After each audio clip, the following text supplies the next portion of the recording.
Hey guys, I kind of wanted to take you through starting to draft out the different parts. Remember, we looked at our plot lines, our plot structure, and we talked about um, making sure the four parts, there's usually five, included in the plot line, but we're kind of lumping together the last two. So tomorrow, which is Wednesday, you'll want to have one of your drafts completed. Remember, it's a draft, okay? It's the first time that you've written this out in any way. So it's not going to look pretty. It's not going to be perfect, okay? So I just want to kind of show you with my own example and kind of take you through the different parts, okay? So I'm going to start with the exposition just because I kind of had an inspiration for starting with it.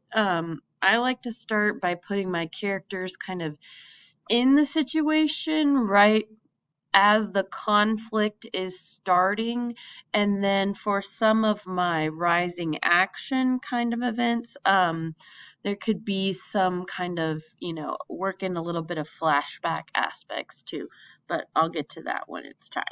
Okay, here we go. Right now I'm just typing in regular old 11-point font, doesn't matter, but I am going to tap it over. Okay.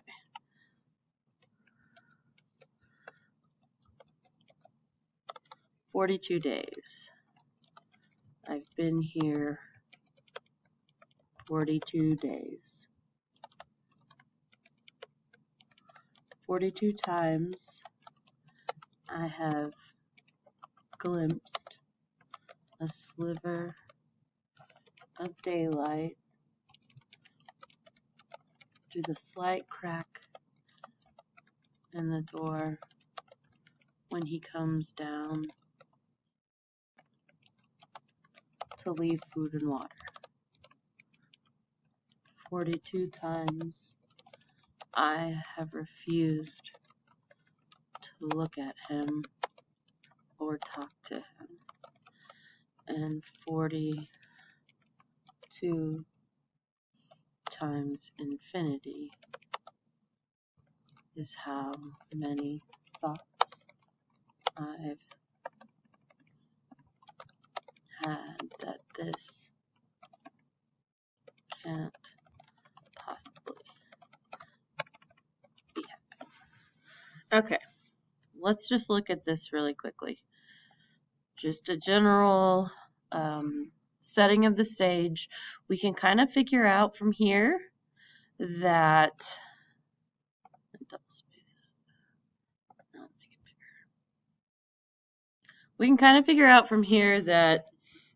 our narrator is, well, it's first person narrator because it says I, okay, is trapped somewhere, okay, somewhere seemingly dark because we've got sliver of daylight, seemingly against her will, the captor being a male because it says him.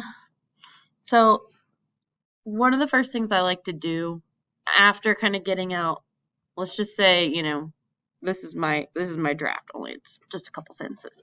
So obviously I'm not done with my exposition yet. But oftentimes I like to pause and go back and just read it out loud to myself.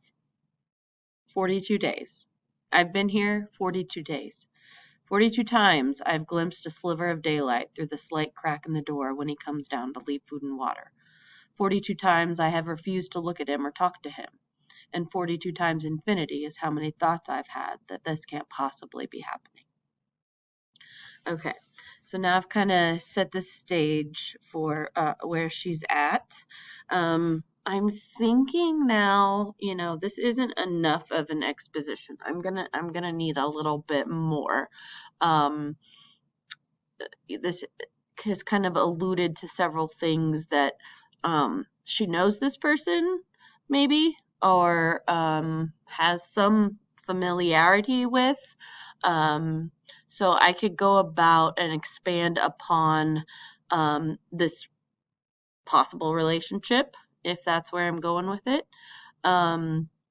I can work more in about the setting, more of the location, maybe think like temperature wise. That'll give us a time of year. So let me think those things through. I'll type some more and I'll come back. Okay, here's a little bit more that I've added to it. Still working on establishing the kind of setting the stage, giving a little more information about the setting, a little bit more insight into the conflict, a little bit more the protagonist versus antagonist. Still a little cryptic though, going for that kind of uncertain feel. So picking up from where I left off, right here. All I did was go for a run. All I did was visit my friend, my best friend. All I did was live my life. But no, that was not okay. That was not acceptable. That would not keep me safe. It's that time of day when the hinges squeak and the chilly, crisp air whooshes down the stairs. I can't reach these stairs, but I can feel the air as it enters the small, dark space where I am kept. The dust and dirt swirls upon the worn wooden floors. This is something I can sense more than see because there is no light. My underground bunker has hard-packed dirt walls with only a small kerosene lamp to be lit in the evening, and only long enough for me to glimpse the food and drink. He purposefully allows only the least amount of kerosene possible now, because I won't talk to him. I won't look at him. I refuse to believe that it is actually him who is doing this to me.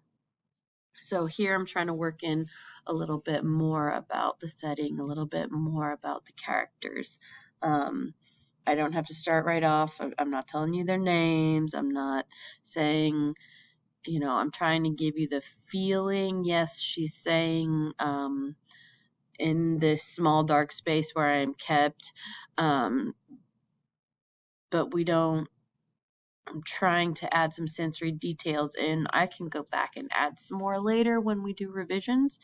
But right now I'm just trying to give you a feel for the room. And then I think I need to add in some more about obviously the villain, the captor. And then I'll kind of flash back to what she's alluded to here, that all I did was go for a run. So we can kind of assume as a reader that was 42 days ago. All right, so this is kind of our part one. And as I add some more, I'll add to part two. Hopefully, they kind of get some inspiration and see if this will help you get going.